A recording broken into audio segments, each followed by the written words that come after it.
Jackson had always considered himself unremarkable. A maintenance technician aboard the Galactic Research Station Prometheus 7th, he spent his days calibrating environmental systems and unclogging waste processors. But when the Draknari delegation arrived, a species humanity had nicknamed dragons for their reptilian appearance and volatile temperament, everything changed. The station commander, Lisa Chen, had pulled him into her office 3 days before the delegation's arrival. Her expression was grave. "Jackson, I need you to take over food preparation for our guests," she said, sliding a data pad across her desk. He blinked. "Ma'am, I'm a technician. I can barely cook ramen." The entire culinary staff came down with Rigelian flu. You're the only one left with any kitchen certification, even if it's just that 2-week training course from your military days. She leaned forward. The Draknari are crucial to the peace negotiations. Their dietary requirements are specific. Follow the protocol exactly, and we'll be fine. Jackson stared at the pad, which displayed a list of proteins, minerals, and chemical compounds that meant nothing to him. The Draknari required sustenance that maintained their internal fusion reactions, literally feeding the fire that burned within them. The first meal went smoothly enough. He followed the instructions meticulously, preparing a synthesized blend of deuterium-enriched proteins and lithium compounds. The lead Draknari, Ambassador Threshkar, consumed it without comment. Jackson took that as success. But by day 3, he noticed something. The dragons were becoming lethargic, their scales losing their typical luminescence. Threshkar's translator implant crackled with irritation during negotiations. Lisa pulled Jackson aside. "They're declining," she whispered urgently. "Whatever we're feeding them isn't enough. The negotiations are falling apart." Jackson returned to the kitchen, staring at the protocol guidelines. Everything was correct, chemically, nutritionally perfect.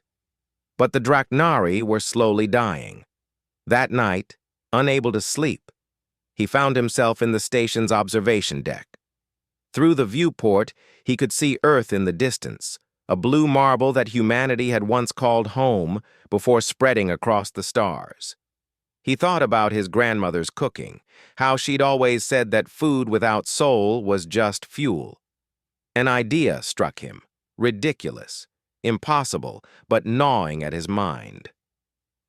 The next morning, he approached Lisa. "I need access to the cultural database and permission to deviate from protocol." She studied him for a long moment. "If this goes wrong, it's not just your career. It could mean war." "I understand."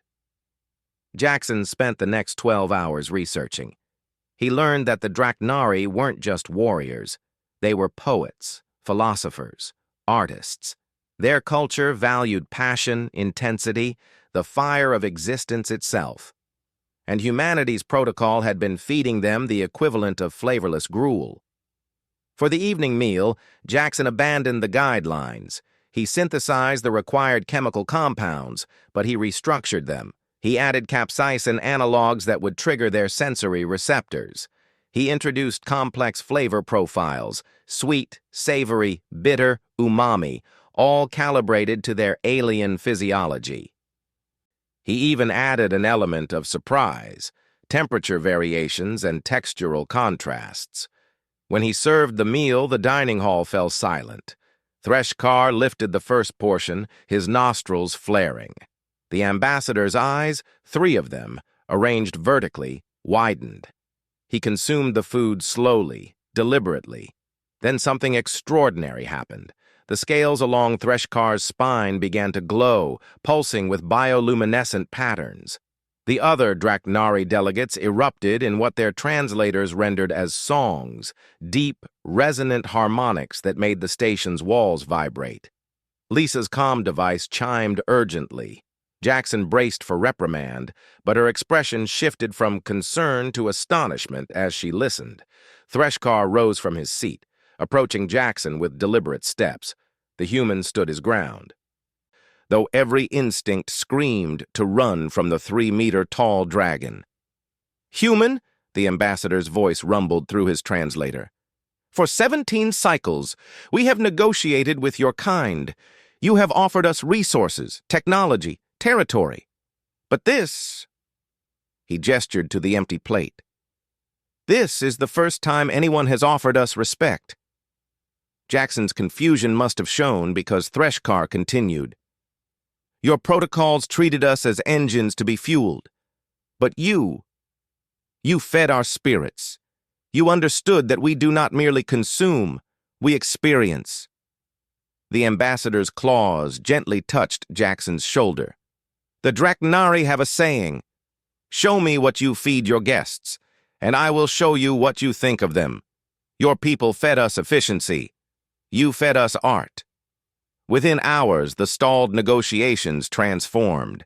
The Draknari, energized and genuinely engaged, began making concessions that months of diplomatic maneuvering hadn't achieved. By week's end, a comprehensive alliance had been drafted. Lisa found Jackson in the kitchen, already preparing the next meal.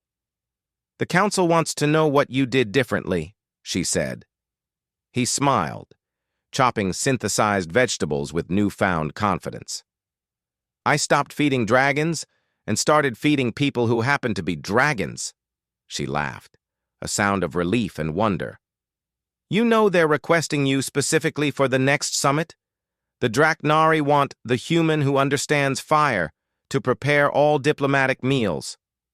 Jackson looked at his hands, still ordinary, still unremarkable. But perhaps that was humanity's real strength, the ability to see past differences and connect on something fundamental. The Draknari breathed fire and crossed galaxies, but like humans, they craved more than survival. They craved meaning.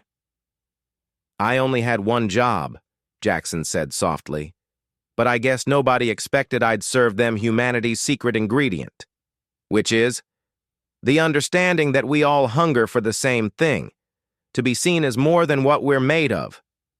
As Prometheus 7 orbited through the cosmos, the scent of cooking drifted through its corridors, carrying with it the promise of a future where humans and dragons would build something extraordinary together. And it all started because one unremarkable technician decided that even aliens deserved a home-cooked meal,